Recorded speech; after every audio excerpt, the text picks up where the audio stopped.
right. Awakening, thanks so much for participating in those 3 minutes. We really do believe it's an important exercise. I mean, the church has been assembling like this for centuries, and it was actually the Apostle Paul who told us to greet each other with a holy kiss. And thankfully, there's been some cultural changes to this practice, because I'm not even a hugger. But we still seek to honor the principle behind the command. As a way of just doing that, it reminds us that we're a part of a brotherhood and sisterhood that all sits under this faith family, under the name of Jesus. And so thanks for participating in that time. We do feel it's really important. And guys, this is just one of the many rhythms that God has established within our faith just to ensure that we remain deeply connected to Him, and also we remain deeply connected to one another. And along with the weekly rhythm of gathering like this and giving God our worship and sitting under His teaching so that we're transformed and we're guided by His will and His heart, at the same time, God has also established some other rhythms of remembering that we're actually going to do today to celebrate and reflect on this practice of communion.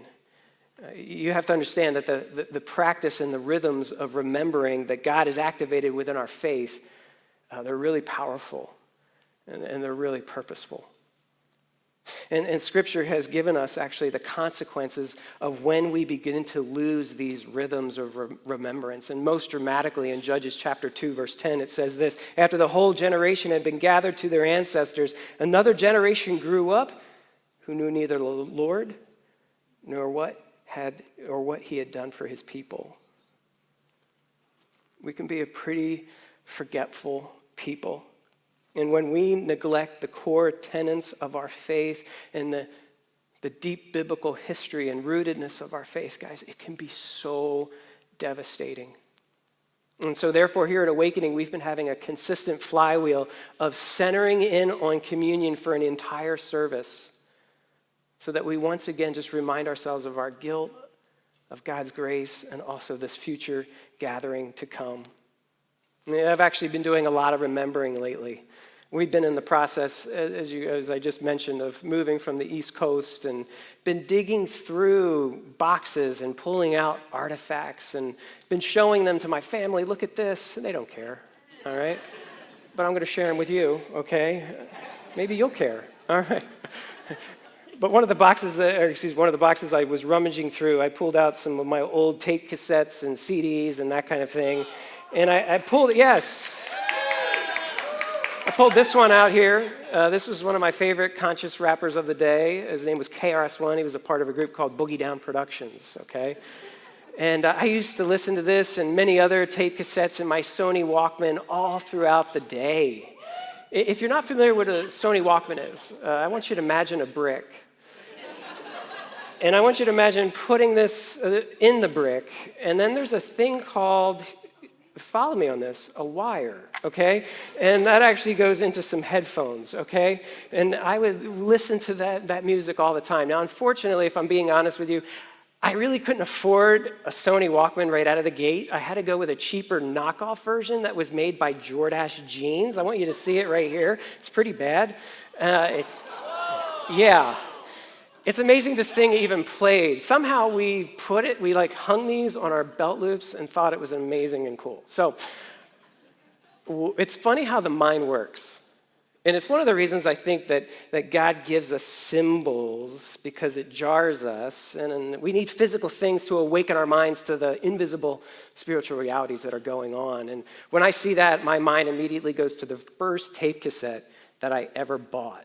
It was with my mom in the grocery store, and it was just a single, and the song was called The Message by Grandmaster Flash and the Furious Five. And I can still hear the chorus going on in my head. It's like a jungle sometimes. It makes me wonder how I keep from going under. And so it was a kind of an awakening thing. It was a fun song, but at the same time, in the midst of all the 80s glitter and glam, there were those that were trying to point out the realities of what was really going on in our world. Interestingly enough, Grandmaster Flash and the Furious Five, they were inducted into the Grammy Hall of Fame the same year that Martin Luther King was for his I Have a Dream speech. And they were both saying some similar messages, that this world isn't right. This world is a jungle. This world is broken, and ultimately our hearts are broken. See, when it comes to the communion table, God has placed it in the rhythm of our church so that we would remember our spiritual brokenness, our guilt, and realizing that we can so easily lose sight of that. This is why through the rituals and ceremonies that God integrated within Old Testament Israel, he says this in Deuteronomy 16:12, remember that you were slaves in Egypt. And so through the regular act of communion, God is telling us, hey, remember that you were slaves of your sin. You see, this rhythm of communion, it forces us to once again remember the state of our brokenness, our guilt, and to reflect the very heart and the very words of King David in Psalm 51 that says, for I know my transgressions and my sin is always before me. Against you, you only have I sinned and done what is evil in your sight, so you are right in your verdict and justified when you judge. However, if we're honest, remembering the depth of our sin like David is an extremely hard practice to do. You see, many times we either lose sight of the depth of our sin just to our own spiritual blindness or of our attempts to self-justify. I'm not as bad as that person, or these good works are minimizing the nature of my sin and my brokenness. And all that does is just cheapen the work that Jesus has done on the cross. That's why the New York City pastor and theologian, Tim Keller, he says it this way, you're more sinful than you ever thought you were. And thankfully, he continues on and he says these words, though, and you're more loved than you ever dreamed you could be. You see, this rhythm of remembering through community not only forces us to remember our guilt, but there's more to remember as well. Digging through a few of those boxes, I pulled out this right here. It's my first baseball cap when I was just a little kid. I have a pea head, actually, so I probably could put that on. Maybe not. Okay. This hat here is a reminder of many things. One, every child that's born in South Jersey outside of Philadelphia, we're to chain up a child well and ensure that they have a deep love for all Philly sports teams. Right. And at the same time, make sure that the Philly sports teams know that you hate them as well when they do not perform well. And that's sort of the Philly thing. So the Philadelphia Eagles are in the NFL playoffs right now. I'll be cheering them with all of my heart and cursing them too if perfection is not displayed on the field. That's just in our wiring. And the memories of this hat right here, they not only point to an allegiance that I have with a sports team, but they also point to the bond that my dad and I had over baseball. It actually stirs up memories of the steadfast nature of his mentoring in my life. It reminds me of the unconditional love that I have received over the years from my father. And as my dad is in the late stages of Parkinson's right now, he's being cared for by my mom and sister, he's still a reminder of God's grace in my life. To receive such a good and supportive father. It's nothing, though, that I earned. I was just born into it. You see, in some ways, Dad is a picture of God's grace, unmerited favor, and goodness. And guys, we all experience aspects of this. It's what the theologians call common grace. Whether it's the undeserved blessing of a loving father, the undeserved blessing of just good health, or the undeserved blessing of the sun shining. Please, God, let the sun shine. Guys, these are just small deposits of God's grace, but they all point to the ultimate act of grace that he provides for our eternal guilt. And so you see this rhythm of remembering through communion. It just doesn't stop with the hard facts of Romans 3:23 that says this, for we all have sinned and fall short of the glory of God. But it forces us to once again remember this incredible, loving act of grace that our God displayed on the cross when the Apostle Paul then continues in Romans 5:8 where he says, while we were still sinners, Christ died for us. I love how the theologian and scholar James Wilhoit just explains the duality as we come to communion of the the guilt that we have, but also this amazing grace that God provides. He talks about it in his book, Spiritual Formation, as if the church mattered. And this is a big quote, but hang with me on this because it's so powerful. He says this: we are at our best spiritually when our sin drives us to the cross, when we cling to it and nothing else. The law, our sin, our failure, our ache for beauty, and our yearnings all can drive us to the cross. We must resist our natural inclination to think that we can handle our sin, its guilt, its shame, conviction, pain, enslaving power, and so on. The cross is the place where God most clearly tells us who he is and how he feels about sin. He is holy, hates sin, and weeps over the pain it causes his beloved. It's also the place where God most clearly tells us what he thinks of sinners. I would rather die than live without you. I will die to provide you a way of escape. These are powerful words, and what Will Hoyt continues to talk about is this power of communion. And he does so through a visual. I want to show you two parts of this visual because I think it sticks with me. I'm a visual person. And essentially what he says is that we all know when it comes to conversion, that happens in a moment, but transformation takes a lifetime. And as we start off on this journey, of this faith journey, we have to realize that we have a small cross in view. And we don't fully understand our brokenness. And so we have this small cross because we have only a short, small perceived need of the grace that we require. And we don't necessarily see our brokenness because of our own spiritual blindness and our self-justification. Think I'm not as bad as that person. I'm doing this to go ahead and outweigh whatever's going on here when it comes to my own brokenness. Will Hoyt talks about the need of communion like this on a regular basis. And when that begins to churn, it allows us to sit and remind ourselves once again of the depth of our sin, and then begins to see the true need of grace. And our cross becomes bigger and bigger and bigger, recognizing that really the grace that we require is infinite. This is the journey of faith that we are all on. Essentially, Will Hoyt is, I think, bringing forth a key spiritual principle, and it's this right here. The transforming and healing power of God's grace generally doesn't exceed our perceived need for grace. I want to say that again.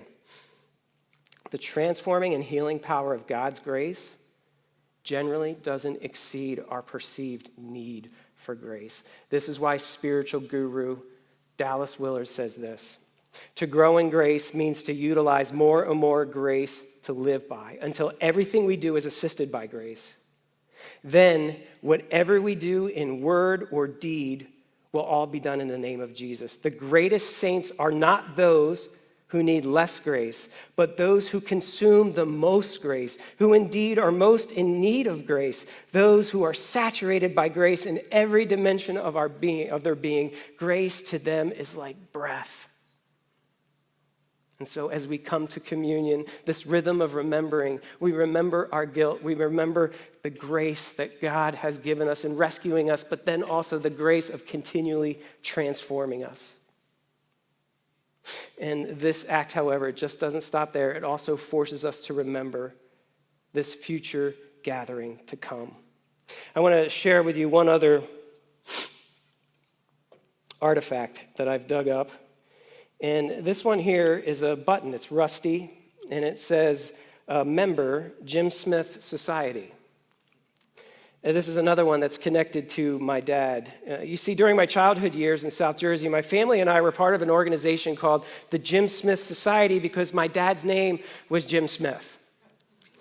Now, you have to understand my dad. Unlike me, he's an extreme extrovert looking for the next party. And so when he came across this group called the Jim Smith Society, he actually thought it was the greatest thing ever. And the only requirement to enter into this society is that your name needed to officially be Jim Smith. Therefore, follow me on this, every summer, hundreds of Jim Smiths and their families would gather for a weekend retreat in Pennsylvania for softball games, cookouts, and their version of bingo, wait for it, Jimgo. Yes. I'm confident this is where dad jokes first originated. It's really bad. I even want to show you their brand, their logo. Take a look at it. Their motto is, "We don't shun fun," okay? So if you're in marketing, I just triggered a gag reflex in you right now. I understand that. Now, if you're thinking this society was one hallucinogen and sacred text away from a text, or away from a cult, excuse me, you're absolutely right. But thankfully, after years of pushing back and really trying to revolt what was going on here, my dad gave in and we stopped going just before I headed into middle school, or that would have been death. It's a little weird. Here's the crazy thing. We look a little weird too, because we're all here under one name. It's one name that's really brought us all here together, and we have different ages and backgrounds and ethnicities, yet many of us are here because of one name that's stamped on our hearts. And the cool thing is that as we are gathered here today under one roof in unity and worship, it actually gives us a foretaste of this new heaven and earth that God will be establishing. You see, each time we enter into the rhythm of remembering through communion, it forces us to remember the hope that we have in a future gathering. There will be a future feast with our Jesus where there'll be no more pain, there'll be no more tears, and we'll be able to experience life to the fullest.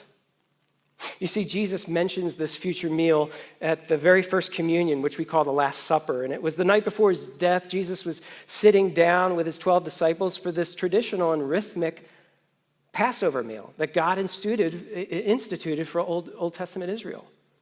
This Passover meal was essentially a dramatic retelling of the liberation of the Jewish people out of Egypt.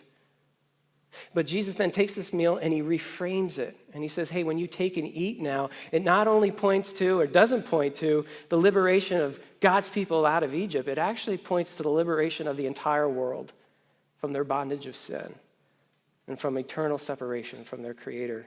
Matthew 26 describes it this way. He says this, then he took a cup. When he gave thanks to it, he gave it to them, saying, drink from it, all of you.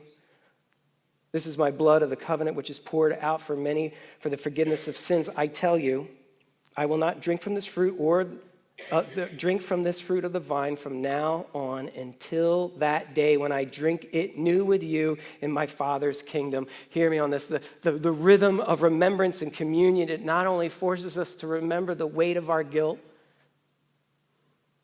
the rescuing power and grace of our God, but also it forces us to remember that there is a future gathering that we will be a part of where we will party and we will dine and that we will drink the finest of wine with our Jesus. And so as we prepare to engage this act of communion, I want to encourage you to grab the cups that you found on your seat as you came in here today. We're not going to take it right now. I want to prep us first.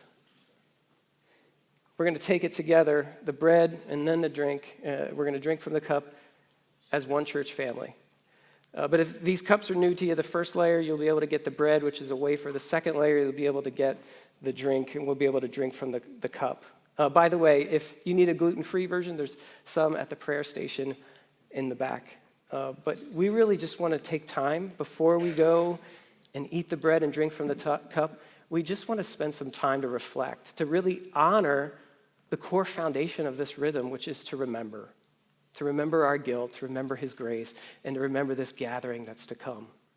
And so Ben and the band, they're going to be playing a song, and I encourage you to enter into the space however you feel like you need to. Maybe you just want to sit and pray and confess and give God thanks and to celebrate. Maybe you want to stand and sing these words out as a prayer, as words of declaration to your Creator. But no matter what, we have these objects that can jar our memories. Allow this object to jar our memories on the core and essential truths of our faith. So let us go to worship.